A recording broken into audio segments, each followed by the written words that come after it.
Solutions. Solution is a homogeneous mixture of two or more components.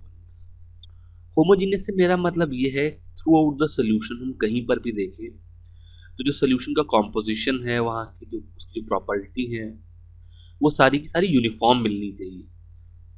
और जब भी हम सोल्यूशन बना रहे हैं तो सोल्यूशन में दो या दो से ज़्यादा कंपोनेंट हो सकते हैं। इस चैप्टर में जब हम सोल्यूशंस की बात करते हैं तो हम टू कंपोनेंट सिस्टम्स की ही बात करते हैं, और ऐसे सोल्यूशंस बाइनरी सोल्यूशंस कहलाते हैं। तो इस चैप्टर में हम लोग मेनली बाइनरी सोल्यूशंस पढ़ेंगे।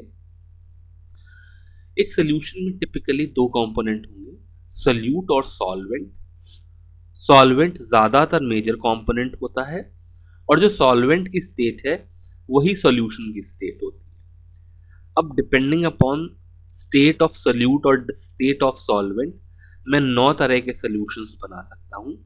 पहला सेट है जिसमें सॉल्वेंट गैस है, गैस इन गैस जैसे एयर हो गई, ऑक्सीजन और नाइट्रोजन मिल गए, लिक्विड इन गैस जैसे क्लोरोफॉर्म इन नाइट्रोजन हो गया, या सॉलिड इन गैस जैसे कैम्फर इन नाइट्रोजन हो गया। ये तीनों ही सोल्यूशन गैशियस होंगे बिकॉज सोल्यूशन का स्टेट सॉल्वेंट के स्टेट पे डिपेंड करता है, सोल्यूट के ऊपर नहीं। इसी तरीके से अगर मेरा सॉल्वेंट लिक्विड हो तो उस सेट में भी 3 तरह के सोल्यूशन हो सकते हैं, गैस इन लिक्विड जैसे वाटर में डिजॉल्व ऑक्सीजन हो, लिक्विड इन लिक्विड जैसे मैं वाटर में एथेनॉल मिला लूँ, या सॉलिड इन लिक्विड जैसे मैं वाटर में शुगर मिला लूँ। थर्ड केस है जबकि मेरा सॉल्वेंट सॉलिड हो, इसमें भी 3 एग्जाम्पल हो सकते हैं, गैस इन सॉलिड जिसे पैलेडियम में हाइड्रोजन का डिजॉल्व होना। पैलेडियम एक मेटल है जिसके इंटर एटॉमिक स्पेस में हाइड्रोजन के एटम्स जाकर के बैठ जाते हैं। लिक्विड इन सॉलिड सोडियम और मरकरी का एक एलॉय है जिसे हम सोडियम एमलगम बनाते हैं, जिसमें मरकरी सोल्यूट होता है और सोडियम सॉल्वेंट होता है, या सॉलिड इन सॉलिड जैसे सिल्वर इन गोल्ड। इस चैप्टर में हम लोग मेनली वो सॉल्यूशंस पढ़ेंगे जिनमें सॉल्वेंट लिक्विड हो। हम लोग गैस इन लिक्विड सॉल्यूशंस पढ़ेंगे जहाँ पर हम लोग solubility of gas in liquids देखेंगे। फिर हम लोग लिक्विड लिक्विड सॉल्यूशंस देखेंगे, इनका वेपर प्रेशर वगैरह निकालेंगे, और सॉलिड लिक्विड सॉल्यूशंस देखेंगे, इनके वेपर प्रेशर के बारे में पढ़ेंगे, और इनको यूज करके कुछ कॉलिगेटिव प्रॉपर्टीज के बारे में पढ़ाई करेंगे। अब जब भी हम कोई सॉल्यूशन बनाएंगे तो उस सॉल्यूशन में कितना सॉल्यूट है ये कंसंट्रेशन एक्सप्रेस करना बहुत इंपॉर्टेंट है, और इस कंसंट्रेशन को एक्सप्रेस करने के लिए अलग अलग यूनिट्स है। First is mass percent. Mass percent is mass of solute in gram dissolve in solvent to form 100 gram of solution. तो ये किसी भी नॉर्मल परसेंटेज की तरह से होता है, न्यूमरेटर में मास ऑफ सोल्यूट होगा, डिनोमिनेटर में मास ऑफ सोल्यूशन होगा, और जैसे हम परसेंटेज में चीज़ों को 100 से मल्टीप्लाई कर देते हैं, इसको हम 100 से मल्टीप्लाई कर देंगे। एक प्रॉब्लम के थ्रू देखते हैं। प्रॉब्लम ये है कि 10 gram of sugar is dissolve in 70 gram of water, find mass percent of sugar. Mass percent में न्यूमरेटर में मेरे पास मास ऑफ सोल्यूट था, मास ऑफ सोल्यूट यहाँ पर 10 ग्राम है बिकॉज इट्स गिवन की 10 gram of sugar is dissolved in 70 gram of water. Denominator में mass of solution था जो कि डायरेक्टली गिवन नहीं है, लेकिन अगर 10 ग्राम ऑफ शुगर है और 70 ग्राम ऑफ वाटर है तो टोटल मास ऑफ सोल्यूशन 80 ग्राम हो जाएगा। इसका मतलब 80 ग्राम सोल्यूशन में 10 ग्राम शुगर है तो मास परसेंट हो जाएगा 10/80 इंटू 100, जो कि 100/8 यानी कि 12.5% हो जाएगा। अगली यूनिट है volume percent. Volume percent is volume of solute dissolve in solvent to form 100 unit volume of solution. ये भी किसी नॉर्मल परसेंट की तरह से है, बस जैसे पिछले एग्जाम्पल में हम मास ऑफ सोल्यूट और मास ऑफ सोल्यूशन ले रहे थे, वॉल्यूम परसेंट में वॉल्यूम ऑफ सोल्यूट और वॉल्यूम ऑफ सोल्यूशन न्यूमरेटर और डिनोमिनेटर में आ जाते हैं। टिपिकली ये लिक्विड लिक्विड सोल्यूशंस के लिए यूज किया जाता है, जहां पर हम मास मेजर करने के बजाय वॉल्यूम मेजर करना प्रेफर करते हैं। इसका यूज समझने के लिए एक एग्जाम्पल करते हैं। प्रॉब्लम ये है कि 20 ml of ethanol is dissolved in water to make 60 ml of solution. Find its volume percent. Volume percent के लिए न्यूमरेटर में वॉल्यूम ऑफ सोल्यूट है जो कि 20 ml गिवन है, डिनोमिनेटर में वॉल्यूम ऑफ सोल्यूशन है जो कि 60 ml गिवन है, इसलिए वॉल्यूम परसेंट हो जाएगा 20/60 इंटू 100 जो कि 100/3 अप्रॉक्सीमेटली 33.3% आ जाएगा। Next unit of expressing concentration is mass by volume percent. Mass by volume percent निकालने में एक प्रॉब्लम आ गई। जो न्यूमरेटर है वो मास और डिनोमिनेटर है वो वॉल्यूम है। तो पिछले दोनों एग्जांपल्स में जब हम मास परसेंट या वॉल्यूम परसेंट निकाल रहे थे तो न्यूमरेटर और डिनोमिनेटर दोनों सेम यूनिट्स में थे, तो मैं कोई भी यूनिट ले सकता था। पर चूंकि यहाँ पर न्यूमरेटर मास और डिनोमिनेटर वॉल्यूम है तो मैं कोई भी यूनिट नहीं ले सकता हूँ। तो यहाँ पर हम न्यूमरेटर में जो मास है उसको हमेशा ग्राम में लेंगे और डिनोमिनेटर जो वॉल्यूम है उसको हमेशा ml में लेंगे। यानी कि मास by volume percent is mass of solute in gram dissolved to form 100 ml of solution। इसको भी देखने के लिए एग्जाम्पल करते हैं। प्रॉब्लम ये है कि 20 gram of urea is dissolved in water to make 80 ml solution, find its mass by volume percent.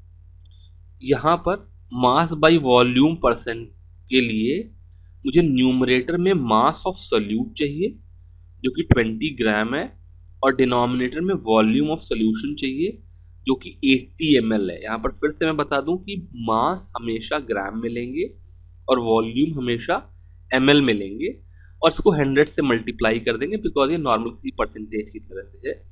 तो इसकी वैल्यू आ जाएगी 100/4 25%। इसका मतलब इस सोल्यूशन का मास बाय वॉल्यूम परसेंट 25 है या 100 ml सोल्यूशन में 25 ग्राम यूरिया डिजॉल्व है। नेक्स्ट यूनिट कंसंट्रेशन की है ppm। ppm जैसे हम लोग अभी तक परसेंट की बात कर रहे थे वैसे ही ये कंसंट्रेशन पर मिलियन में डिनोट करती है।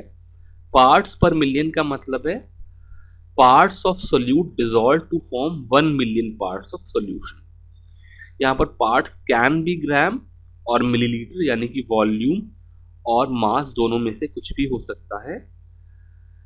जैसे परसेंट में हम लोग 100 से मल्टीप्लाई करते थे वैसे पार्ट्स पर मिलियन में न्यूमरेटर में मेरे पास number of parts of solute होगा, डिनोमिनेटर में total number of parts of solution होंगे और इसको 100 की जगह पर 10⁶ यानी कि 1 मिलियन से मल्टीप्लाई कर देंगे। यहाँ पर एक इंपॉर्टेंट बात यह है कि पार्ट्स पर मिलियन टिपिकली बहुत ही डाइल्यूट सॉल्यूशंस के लिए यूज किया जाता है।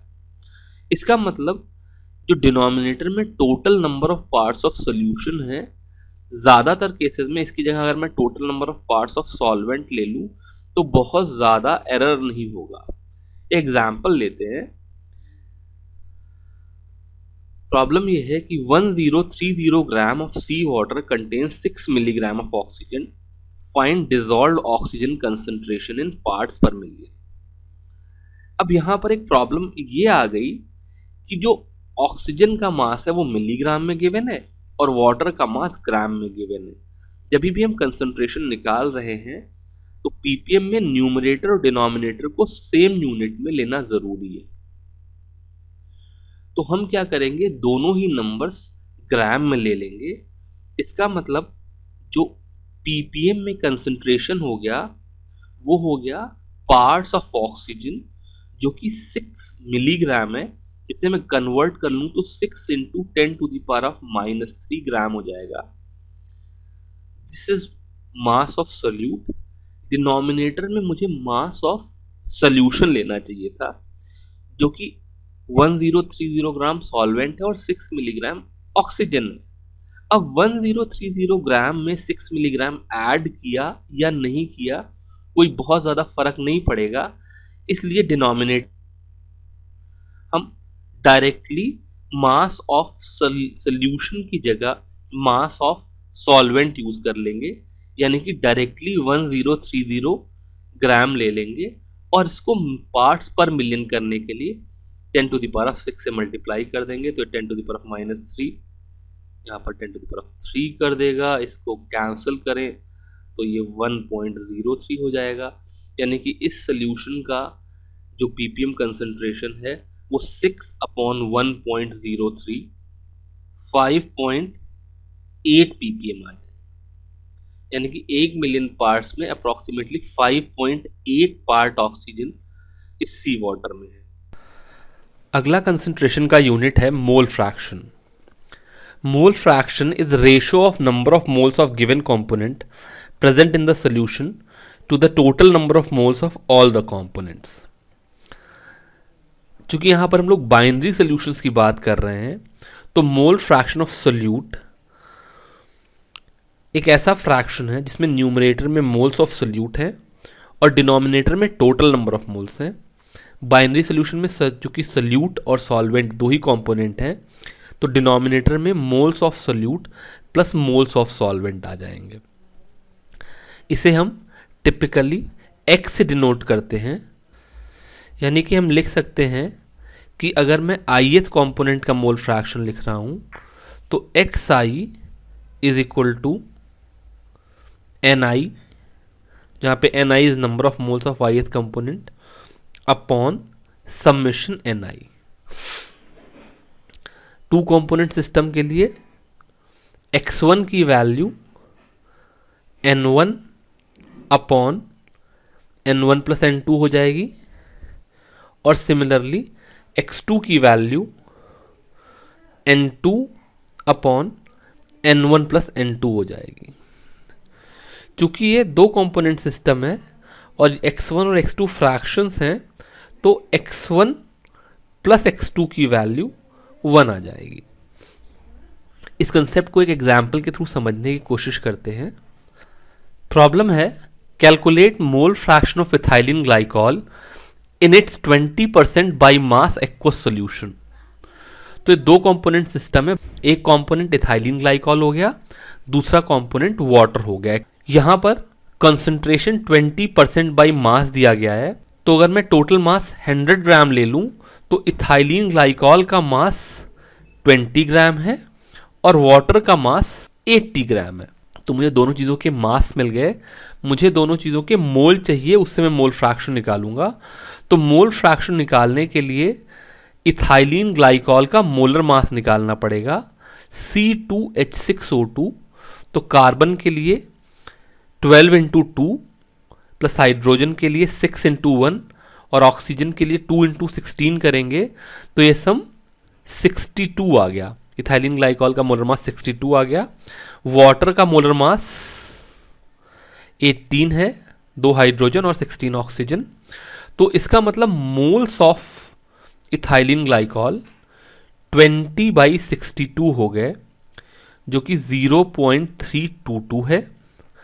मोल्स ऑफ वाटर, जिसको मैं N2 से डिनोट कर रहा हूं, ये 80/18 हो गए, जो कि 4.444 हो गया। इसलिए x1 की value which is mole fraction of ethylene glycol is n1 which is 0.322 upon n1 plus n2, यानी कि 0.322 प्लस 4.444। इन दोनों को ऐड करके 0.322 को इससे डिवाइड करेंगे तो x1 की वैल्यू आ जाएगी 0.068। अब x2 निकालने के लिए मेरे पास दो तरीके हैं। एक तो मैं x2 को directly 4.444 upon sum of 0.322 plus 4.444 कर लूँ, पर यहाँ पर ज़्यादा अच्छा तरीका है, क्योंकि बाइनरी सोल्यूशन है, इसलिए x2 की वैल्यू 1 माइनस x1 होगी। 1 में से 0.068 को सब्ट्रैक्ट करेंगे तो मोल फ्रैक्शन ऑफ वाटर आ जाएगा 0.932। इस तरीके से दोनों कंपोनेंट का मोल फ्रैक्शन आ गया। अगला हमारा जो कंसंट्रेशन मेजर करने का यूनिट है वो मोलैरिटी है। Molarity is number of moles of solute present in 1 litre of solution. Molarity निकालने के लिए न्यूमरेटर में मोल्स ऑफ सोल्यूट होंगे और डिनोमिनेटर में volume of solution in litre होगी। अगर ये मिलीलीटर में हो तो फिर मुझे उसे लीटर में कन्वर्ट करना पड़ेगा। एक एग्जाम्पल से समझने की कोशिश करते हैं। प्रॉब्लम है calculate molarity of a 450 ml aqueous solution containing 5 gram of NaOH। तो जब हम मोलैरिटी निकालेंगे तो न्यूमरेटर में मोल्स ऑफ NaOH है, मेरे पास 5 ग्राम NaOH है। 5 ग्राम NaOH की वैल्यू हो जाएगी 5 अपॉन NaOH का मॉलिक्यूलर मास 40 होता है, 5 अपॉन 40 यानी कि 0.125 मोल। तो मोलैरिटी में न्यूमरेटर में मोल्स ऑफ सोल्यूट हो गए 0.125 और डिनोमिनेटर में वॉल्यूम ऑफ सोल्यूशन है जो कि यहाँ पे 450 ml दिया है, पर जैसा हमने पीछे देखा था कि हमें वॉल्यूम ऑफ सोल्यूशन लीटर्स में लेना है, तो 450 ml is equal to 0.45 litres, इसलिए molarity of this solution is equal to 0.125 upon 0.45, 0.278 mole पर लीटर। मोलैरिटी को हम मोल पर लीटर या कैपिटल M से डिनोट करते हैं, तो हम ये भी कहेंगे कि इस सोल्यूशन की मोलैरिटी 0.278 मोलर है और इसे हम कैपिटल M से डिनोट करेंगे। अगली कंसंट्रेशन की यूनिट मोलैलिटी है। Molality is number of moles of solute present in 1 kilogram of solvent. यहाँ पर एक डिफरेंशिएटिंग फैक्टर क्या है कि अभी तक जैसे मैं मोलैरिटी निकाल रहा था तो डिनोमिनेटर में वॉल्यूम ऑफ सोल्यूशन था, यहाँ पर डिनोमिनेटर में 1 किलोग्राम ऑफ सॉल्वेंट है। तो पहला डिफरेंशिएटिंग फैक्टर तो ये कि molarity per unit volume of solution होती है, जबकि मोलैलिटी में डिनोमिनेटर में सॉल्वेंट का मास होता है। तो molality is equal two moles of solute upon mass of solvent in kilogram. मेरे पास मास ऑफ सोल्यूट गिवन है तो मॉलिक्यूलर मास से डिवाइड करके जैसे पहले कर रहे थे वैसे ही मोल्स ऑफ सोल्यूट निकाल लेंगे, और मास ऑफ सॉल्वेंट किलोग्राम में दिया है तो बहुत अच्छा, अगर ग्राम्स में दिया है या किसी और यूनिट में दिया है तो उसको किलोग्राम में कन्वर्ट कर लेंगे। प्रॉब्लम यह है कि calculate molality of an aqueous solution containing 12 gram of urea in 200 gram of solution. इस सोल्यूशन की मोलैलिटी निकालें तो न्यूमरेटर में मोल्स ऑफ सोल्यूट हैं। मोल्स ऑफ सोल्यूट यहाँ पर 12 ग्राम ऑफ यूरिया गिवन है, जिसे हम कन्वर्ट करें मोल्स में तो ये 12 अपॉन यूरिया का मोलर मास 60 होता है, यानी कि 0.2 मोल्स हो जाएगा। तो न्यूमरेटर में 0.2 हो गया। डिनोमिनेटर में मुझे मास ऑफ सॉल्वेंट चाहिए था, यहाँ पर मास ऑफ सॉल्वेंट ना दे करके 200 ग्राम मास ऑफ सोल्यूशन दिया हुआ है।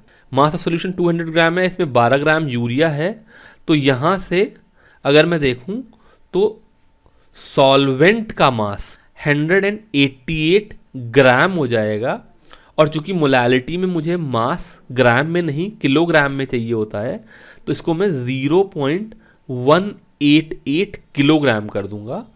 तो इस सोल्यूशन की मोलैलिटी 1.06 मोलल, या इसे स्मॉल m से डिनोट करते हैं, तो molality of this solution is 1.06 small m molal. Effect of temperature on concentration. हमें मालूम है कि टेम्परेचर चेंज होने के साथ किसी भी मटेरियल का और इसी तरह से सोल्यूशन का भी वॉल्यूम वेरी करता है। तो वो कंसंट्रेशन की यूनिट्स जिनमें कहीं वॉल्यूम आता है, जैसे volume percent, mass by volume percent या मोलैरिटी, ये यूनिट्स टेम्परेचर पे डिपेंडेंट होती है। टेम्परेचर चेंज होने के साथ ये यूनिट चेंज हो जाती है।